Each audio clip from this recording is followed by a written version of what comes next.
stress that I was indeed, I were indeed Prime Minister several years ago. I left office in 2015, so almost 9 years ago.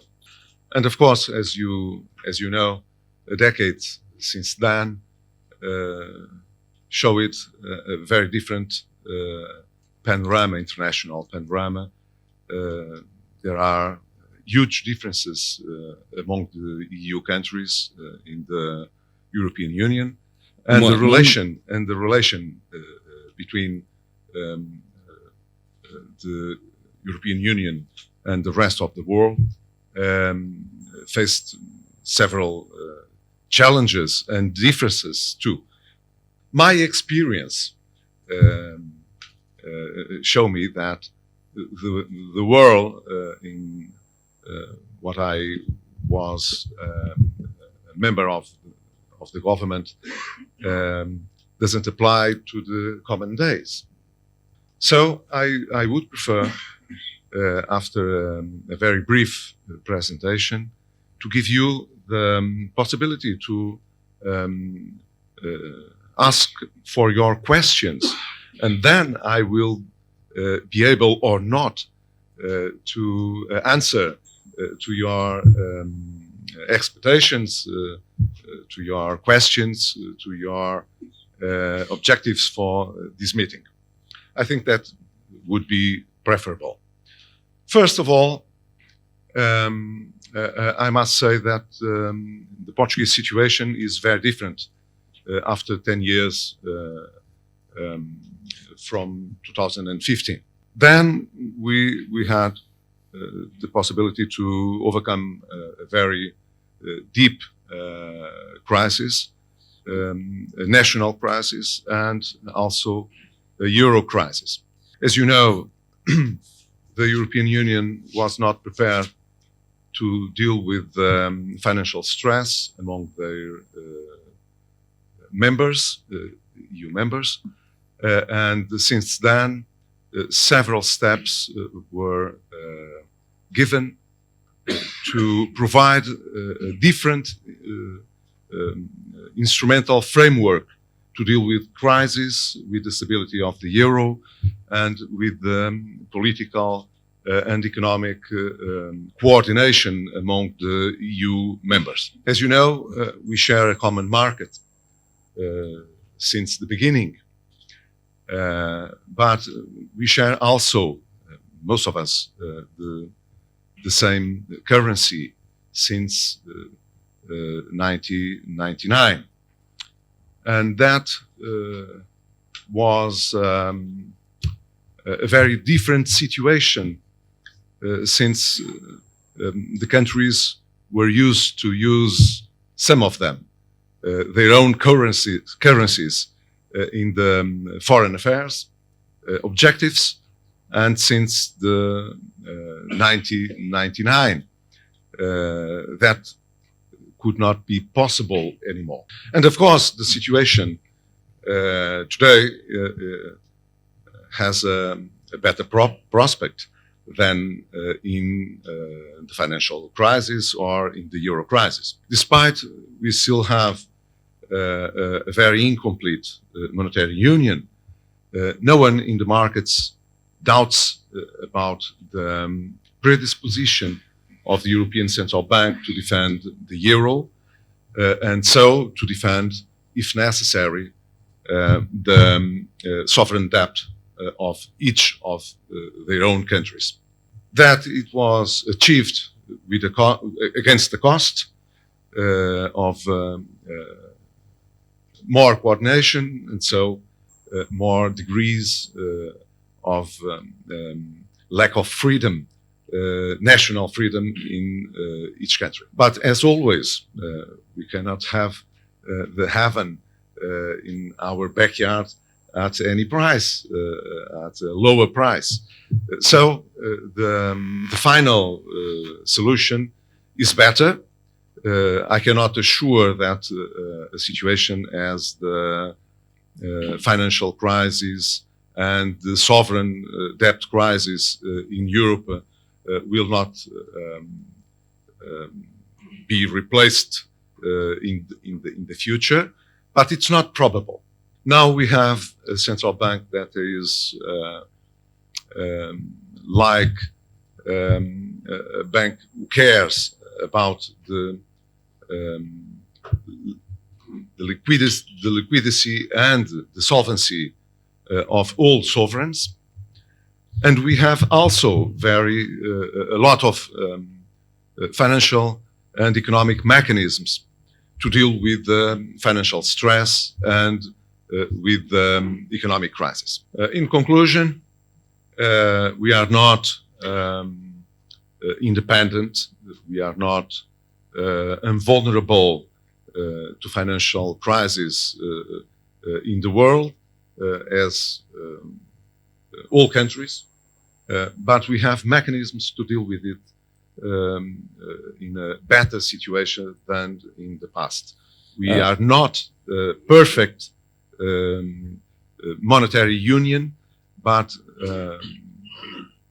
everyone thinks in the markets that we are closer of a well-functioning monetary union. Of course, governments must have care with financial expenses and with their own deficits, because there is complicated to manage a single currency and several sovereign debts and balance sheets of governments. But the fiscal framework that constrain national decisions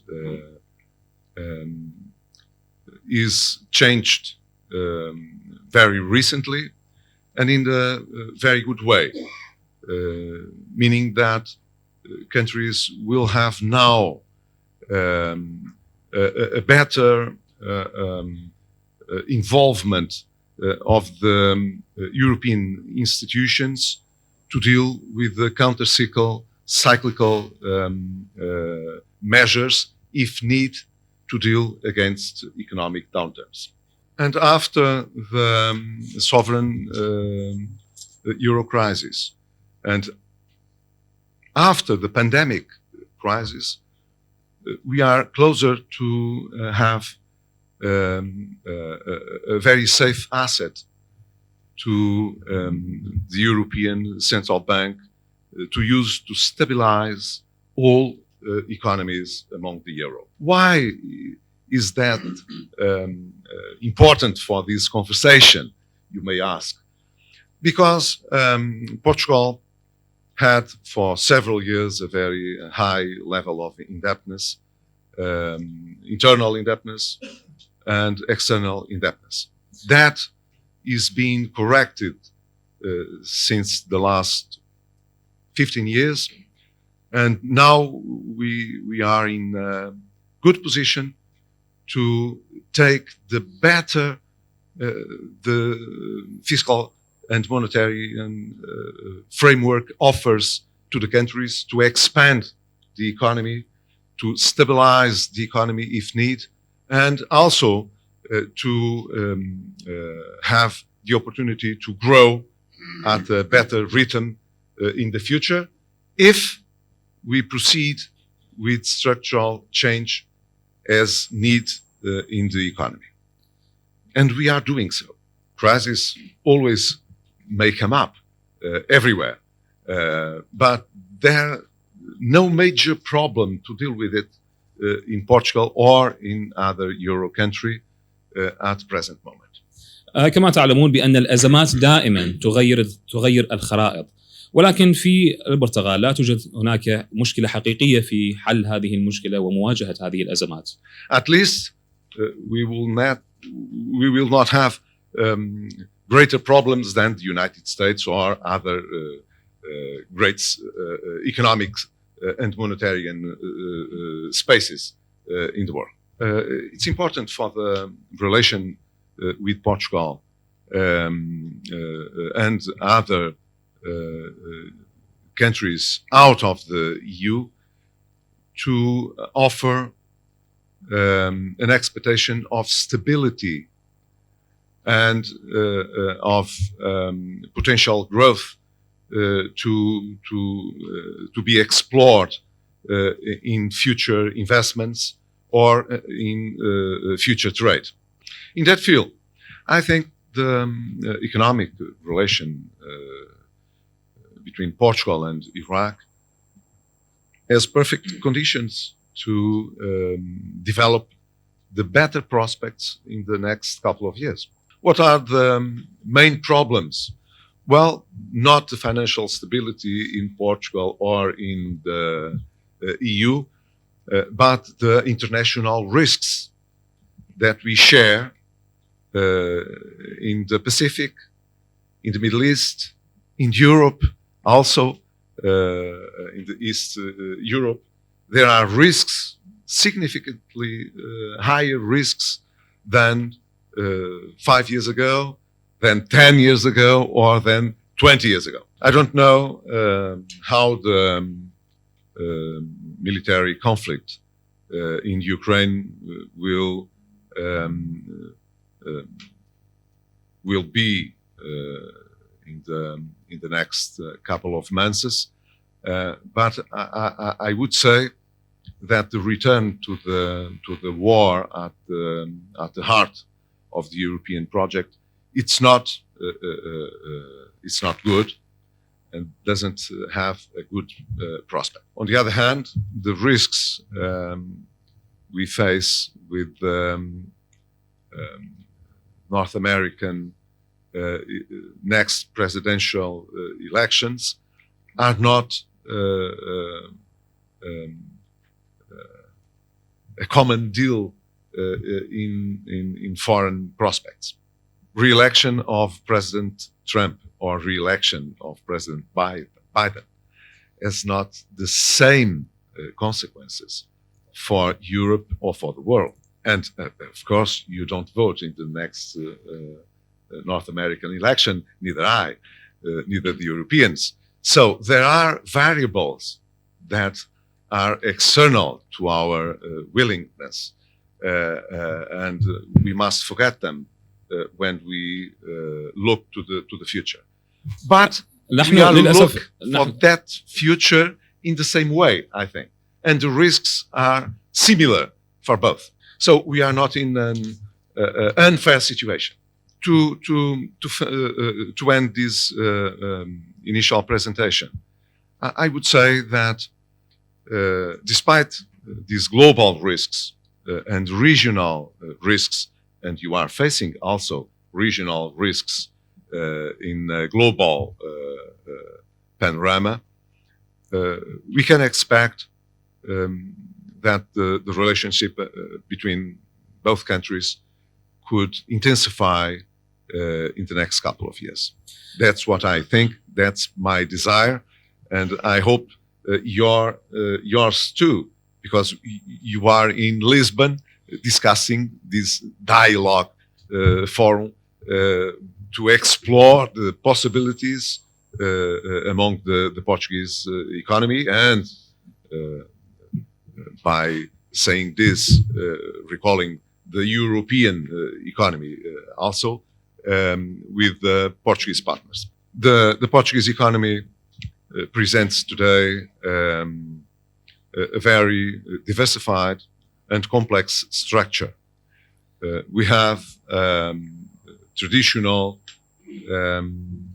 areas with a very better performance as tourism, but we have also a good technological balance among our exports, and we need also not only foreign direct investment, we need also, as a very open, little and open economy, of a very diversified imports that can take place from Iraq. So it's time to give you the floor to use this opportunity in the several minutes we can expend to ask your questions, your doubts, and if possible, to answer them in the best way possible. Thank you very much.